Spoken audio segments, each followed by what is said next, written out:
السلام علیکم ورحمۃ اللہ وبرکاتہ۔ اعوذ باللہ من الشیطان الرجیم، بسم اللہ الرحمن الرحیم۔ جی ناظرین، آج ہم جس حوالہ سے گفتگو کرنے جا رہے ہیں، جیسا کہ آپ نے دیکھا ہوگا اس معاشرے کے اندر فرقے جو بنے ہیں، کچھ کہتے ہیں جی میں بریلوی ہوں، کچھ کہتے ہیں میں دیوبندی ہوں، کچھ کہتے ہیں میں اہل حدیث ہوں، کچھ کہتے کو کچھ کہتے کو کچھ کہتے کو کچھ کہتے ہیں۔ خیر ناظرین، آج ہم آپ کو ویڈیو دکھانے جا رہے ہیں، وہ ہے ڈاکٹر طاہر القادری حافظہ اللہ تعالی کی۔ ان کا یہ کہنا ہے نہ بریلوی کوئی فرقہ ہے نہ ہی دیوبندی، تو ان کے بارے میں انہوں نے بڑی ہی کمال کی گفتگو کی ہے، وہ ہم سنیں گے، پھر انشاءاللہ ناظرین ہم اسی والا سے ہم بھی گفتگو کریں گے کہ اللہ پاک نے ہمیں بنایا کیا ہے۔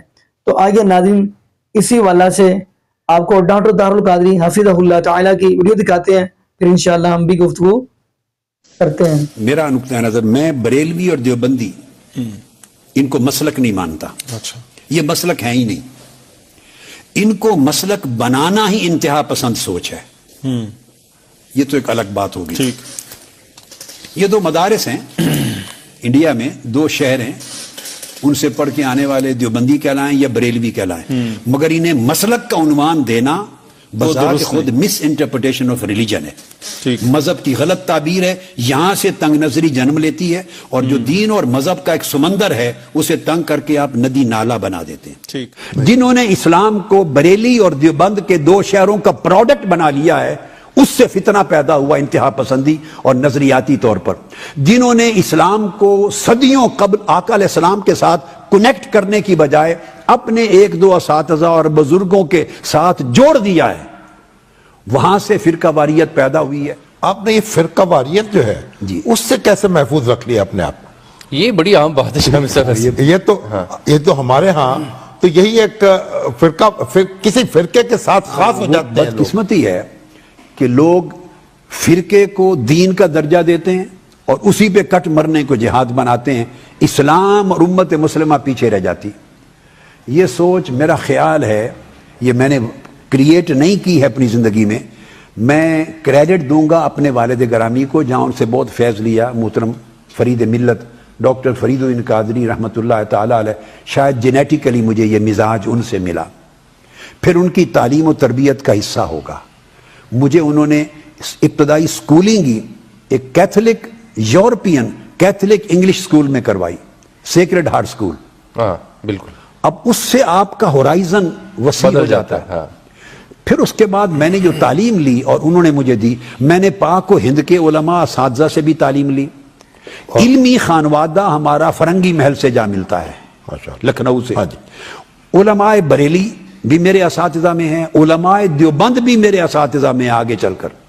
پھر میں نے حرمین شریفین سے بھی، پھر علماء رامپور سے بھی تعلیم لی اساتذہ میں، پھر مکہ اور مدینہ کے عرب علماء سے تعلیم لی، پھر شام کے عرب علماء سے لی، مراکو اور فاس کے عرب علماء، دمشق کے علماء، مصر کے علماء، لبنان اور بیروت کے علماء، یمن کے علماء۔ میرا یہ خیال ہے کہ میں نے دین کو ہندوستان کی پروڈکٹ کے طور پہ نہیں دیکھا، اور میرے والد صاحب نے یہ نصیحت کی کہ اسلام انڈیا کا پروڈکٹ نہیں اور نہ یو پی سی پی کا پروڈکٹ۔ بڑی دلچسپ اصطلاح ہے یہ کہ اسلام یو پی کا پروڈکٹ نہیں ہے اور انڈین سب کانٹیننٹ کے خاص علاقے کا یا کسی شہر اور گاؤں کا پروڈکٹ۔ جنہوں نے اسلام کو بریلی اور دیوبند کے دو شہروں کا پروڈکٹ بنا لیا ہے، اس سے فتنہ پیدا ہوا انتہا پسندی اور نظریاتی طور پر۔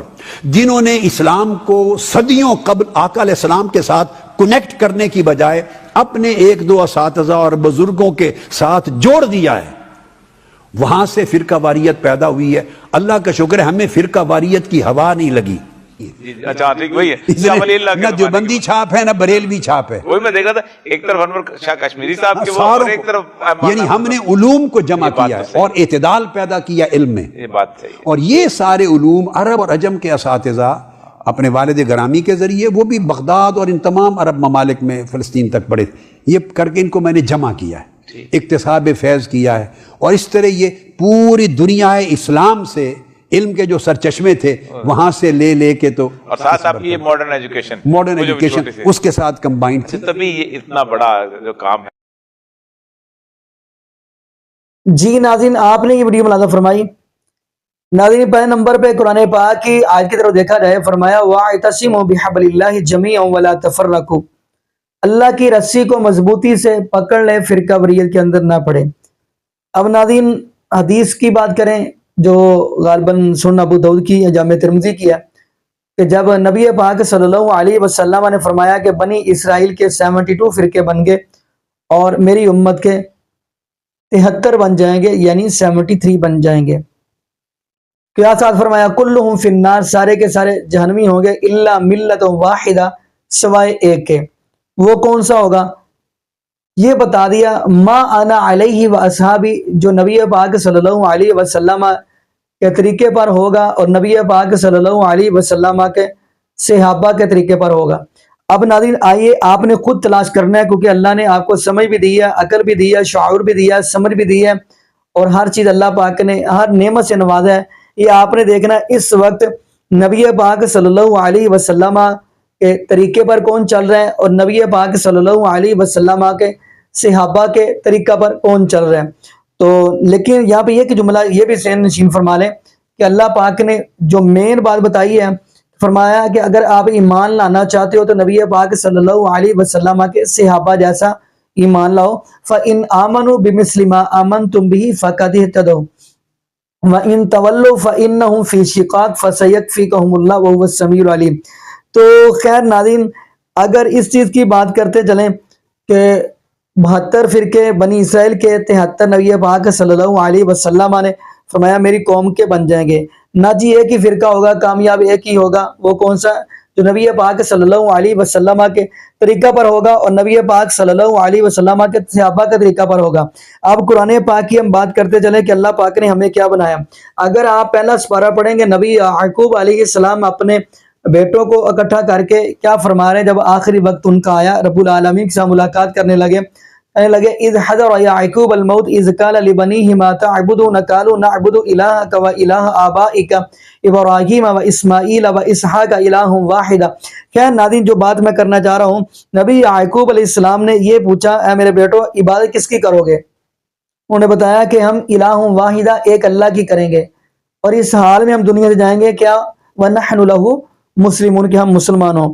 اور اگر سورہ یوسف کا مطالعہ کریں گے تو نبی یوسف علیہ السلام کی خواہش بھی یہی تھی کہ میں دنیا سے جاؤں توفنی مسلمن والحقنی بالصالحین، کہ میں مسلمان ہوں اور نیکوکاروں کے ساتھ ہی میں کھڑا کیا جاؤں. خیر ناظرین یہاں پہ یہ پتہ چلتا ہے قرآن نے ہمیں کیا کہا ہے؟ مسلمان کہا ہے. تو ناظرین یہاں پہ ہم دعا کرتے چلیں اللہ پاک ہمیں نبی پاک صلی اللہ علیہ وسلم کی شریعت کے مطابق زندگی گزارنے کی توفیق دے، اور اللہ پاک ہمیں 5 وقت کا پکا اور سچا نمازی بنا دے، اور جتنے بھی بے اولاد جوڑے ہیں اللہ پاک سب کو نیک نورینہ صحت تندرستی والی ایمان والی لمبی زندگی والی اولاد عطا فرما دے. جزاکم اللہ خیرہ، احسن الجزاء. السلام علیکم ورحمۃ اللہ وبرکاتہ.